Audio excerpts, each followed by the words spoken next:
Assalamualaikum warahmatullahi wabarakatuh. Alhamdulillah, assalatu wassalamu ala rasulillah Sayyidina wa maulana Muhammad Rasulillah sallallahu alaihi wasallam.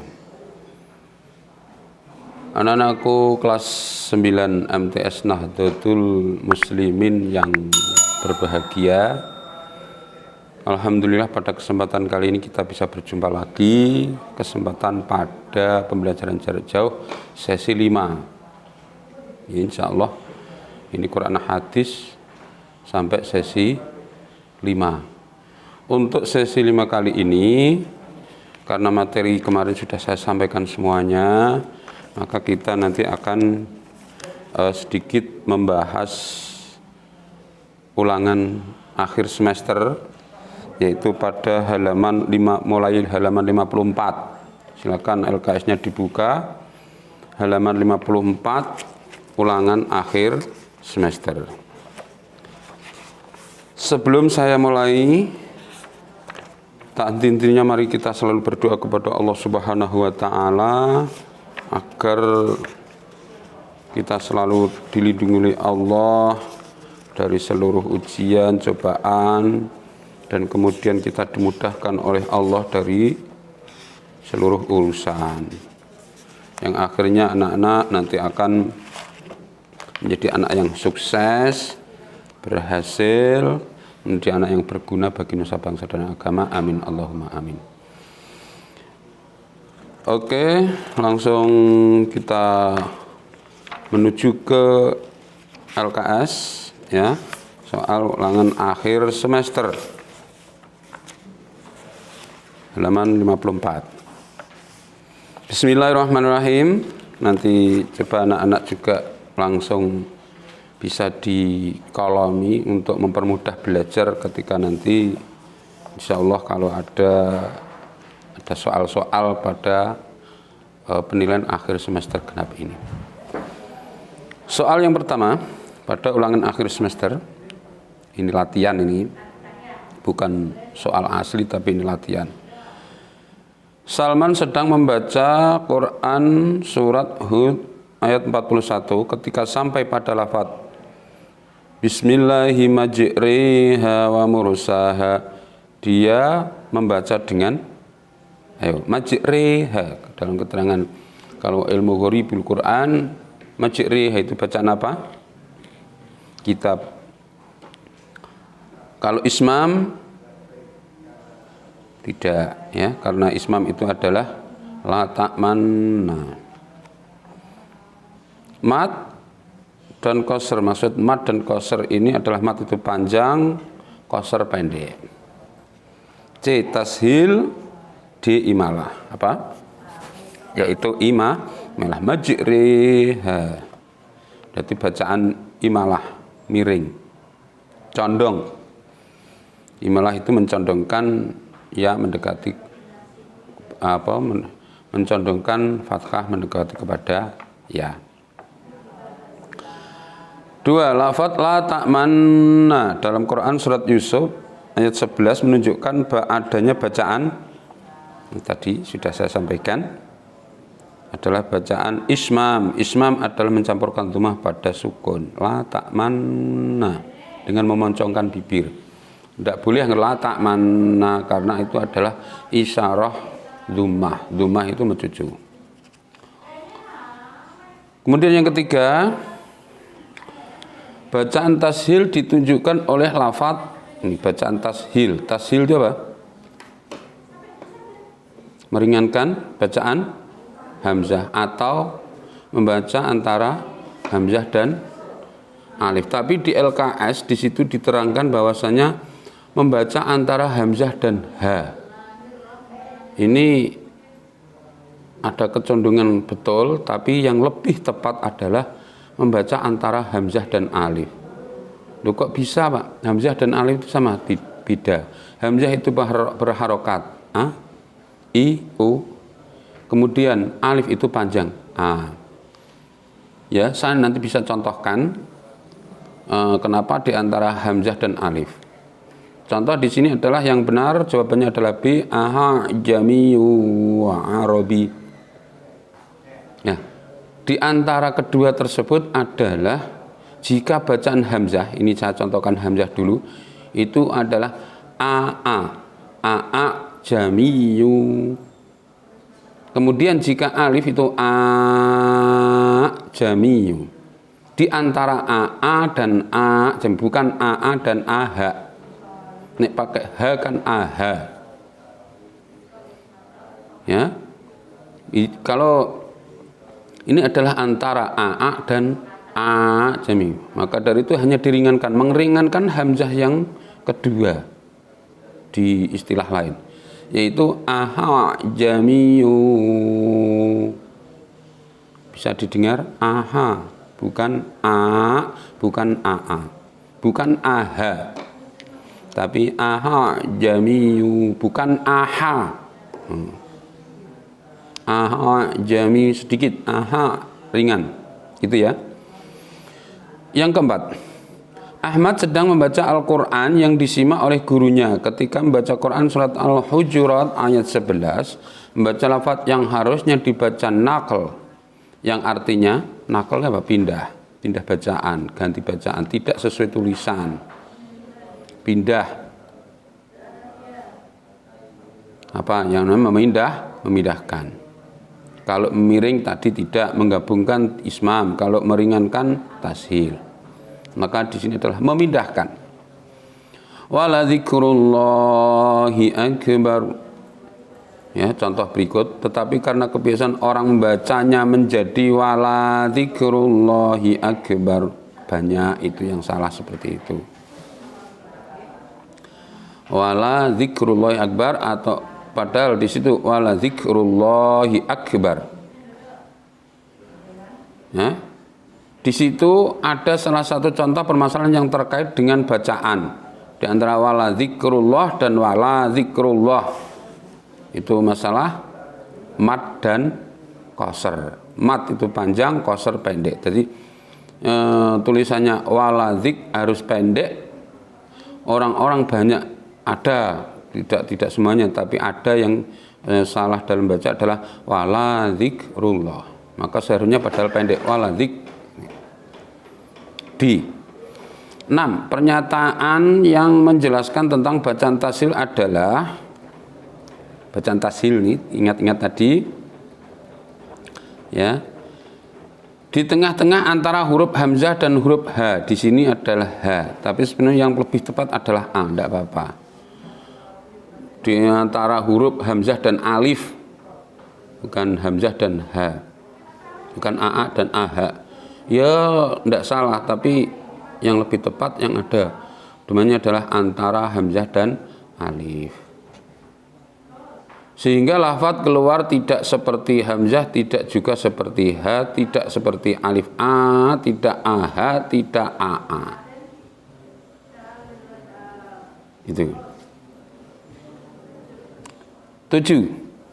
Berikut adalah contoh bacaan mad dan qasr. Mad dan qasr tadi apa? Mad adalah panjang dan qasr adalah pendek. Di sini adalah mencontohkan, cari contoh yang mengandung bacaan panjang dan pendek. Adalah contoh bacaan mad dan qasr. Kalau bismillahi majriha wa mursaha tadi mengandung bacaan imalah. Jamiyu wa arif, bacaan tashil. Salasila, bi'sal ismu, atau bisa dibaca bi'salis. Gitu. Itu yang mana? Adalah yang mengandung bacaan panjang dan pendek adalah salasila. Sebab salasila wa aula jika diwasolkan ke kalimat yang berikutnya, kalau waqaf berhenti adalah salasila, tapi jika wasol salasila wa aula, jadi urusan panjang dan pendek. Pernyataan yang menjelaskan tentang bacaan ismam adalah ya, kalau mau ismam tadi yang intinya ismam adalah mencampurkan, menggabungkan. Maka di sini kita cari jawaban A, B, C, D. Silakan baca. Yang C, mencampurkan dhammah pada sukun dengan memoncongkan bibir. Contoh, la ta'manna. La ta'manna. Gitu. Jadi ini mencampurkan dhammah pada sukun dengan memoncongkan bibir. Tidak la ta'manuna. Nu-nya hilang, suara nu, tapi hanya dicampurkan dengan isyarah memoncongkan bibir. La ta'manna. Gitu. Paham ya? 10. Berikut adalah contoh bacaan naql. Naql itu pindah. Pindah, tidak yang seharusnya sukun, ya. Yang seharusnya sukun dibaca harokat. Entah itu harokat, kalau di sini harokat kasrah. Yaitu yang di sini tulisan bi'sal ismu dipindah menjadi bi'sali. Yang tadinya adalah bi'sal ismu yang berharokat kasrah adalah hamzahnya, ya, maka di sini dipindah menjadi bi'salismu. Bi'salismu. Hamzah wasal bertemu sukun, maka hamzah wasal hilang, sukunnya diajukan. Yang tadinya bi'sal ismu. Bi'sal ismu hamzah wasal bertemu sukun. Contoh ahadun Allahu, ahadunillahu. Bi'sal ismu, membacanya adalah bi'salis, bukan bi'sal ismu. Lam sukun bertemu hamzah wasal. Lam sukun bertemu hamzah wasal, maka hamzah wasalnya hilang, maka harokatnya maju kok. Ahadun Allahu, hamzah wasalnya hilang, ahadunillahu. Bi'sal ismu, lam sukun bertemu hamzah wasal, maka hamzah wasalnya hilang menjadi bi'salis. Nah, gitu ya. Contoh. Kemudian yang berikutnya adalah pernyataan yang menjelaskan tentang bacaan imalah adalah. Jadi ini definisi-definisi. Imalah tadi apa? Condong. Artinya berarti D mencondongkan bacaan harokat fathah pada harokat kasrah sekitar 2/3-nya. Kepada harokat kasrah atau kepada ya. Mencondongkan fathah mendekati kepada ya. Majriha, bukan majroha, nek fathah, nek i majriha. Tapi mencondongkan, condong diantaranya 2/3. Majriha, re.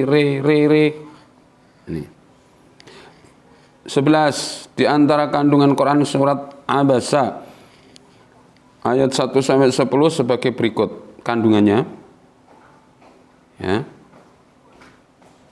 adalah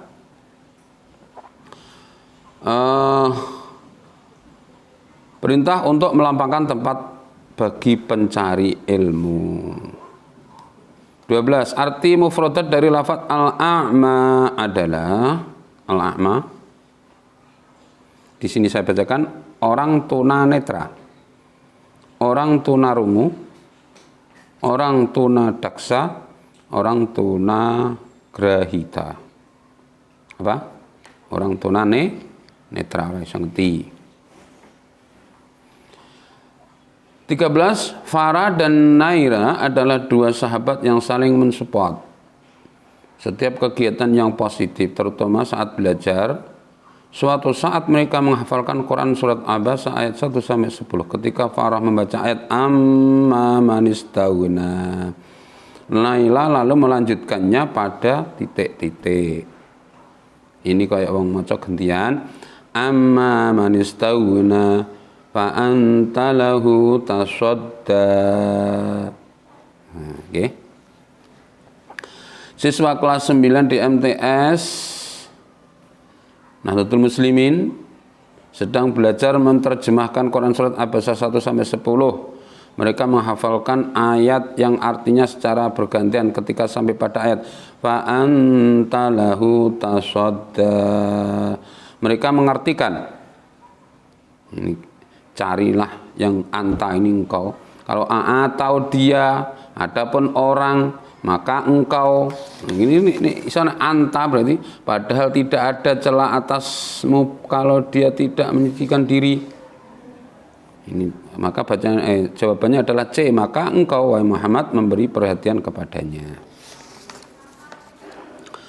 15 ketika sampai pada arti padahal tidak ada celah atasmu kalau dia tidak menyucikan diri atau beriman, ayat ini adalah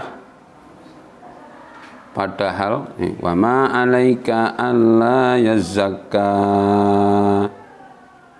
wa ma 'alaika alla yazakka. 16 dalam Quran surat Al-Mujadalah 11 ayat 11 dijelaskan tentang orang yang memiliki kedudukan yang tinggi di sisi Allah adalah orang yang beriman dan beramal saleh, orang yang beriman dan ahli sedekah, orang yang beriman dan ahli salat lail, orang yang beriman dan berilmu. Adalah orang yang berilmu. Alladzina utul ilma darajat. Jadi orang yang berilmu itu didudukkan derajatnya yang tempat yang lebih tinggi. Bapak Guru Yusuf menanyakan arti kepada Lutfi lafadz hadis tariqan ilal jannah yang artinya apa? Tariqan jalan ilal jannah menuju surga.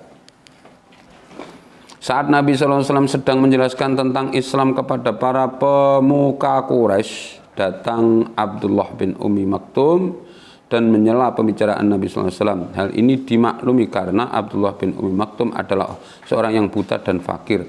Hal ini digambarkan dalam ayat Anja'ahul a'ma 19. Isi kandungan surat Al-Mujadalah ayat 11 antara lain, orang yang beriman dan berilmu akan ditinggikan derajatnya tadi. Walladzina ya ayyuhalladzina amanu walladzina utul ilma darajat. Orang sing mencari ilmu itu akan ditinggikan derajatnya. 20. Perhatikan terjemah hadis berikut dari Abu Hurairah. Rasulullah SAW bersabda, barang siapa yang menempuh suatu jalan untuk mendapatkan ilmu, maka Allah memudahkan baginya jalan menuju surga. Kalimat yang bergaris bawah adalah terjemahan dari barang siapa yang menempuh suatu jalan untuk mansalaka torikon. Siapa man salaka menempuh salaka torikon jalan, yang menempuh suatu jalan untuk mendapat ilmu, mansalaka torikon.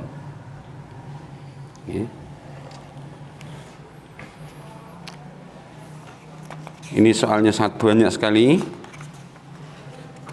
Ini adalah hanya sekedar mengisi PJJ yang kelima, latihan yaitu 20 soal.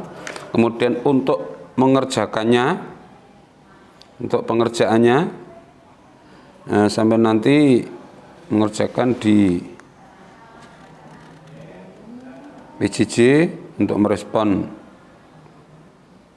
PJJ yang kelima ini adalah mulai dari nomor 41, lafadz yang menunjukkan makna buta adalah.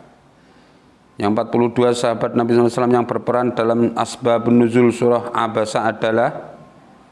43, lafadz surat Abasa ayat 5 adalah. Anjaul a'ma, hukum bacaan mat pada lafadz yang bergaris bawah adalah anja'ahul. Gitu. Berikut ini kandungan yang terdapat dalam surat Abasa kecuali. Silakan dikerjakan. Itu adalah soal yang harus kalian kerjakan. Sekian untuk mengulas atau sedikit mempelajari ulangan akhir semester. Kemudian selamat belajar karena sebentar lagi akan menghadapi ulangan atau pas penilaian akhir semester. Kemudian nanti akan ada ujian madrasah, maka anak-anak harus tetap belajar dengan sungguh-sungguh. Dari saya ada kurang lebihnya dalam menyampaikan PJJ. mulai dari tahap pertama sampai akhir ini. Jika ada kurang lebihnya dan ada kekeliruan, moga Allah memberikan maaf kepada Pak Naji dan anak-anak selalu ditunjukkan kepada ilmu yang benar dari Allah Subhanahu wa ta'ala, sebab wallahu a'lamu bis shawab. Dari saya, wallahu muwaffiq ila aqwamit thoriq. Wassalamualaikum warahmatullahi wabarakatuh.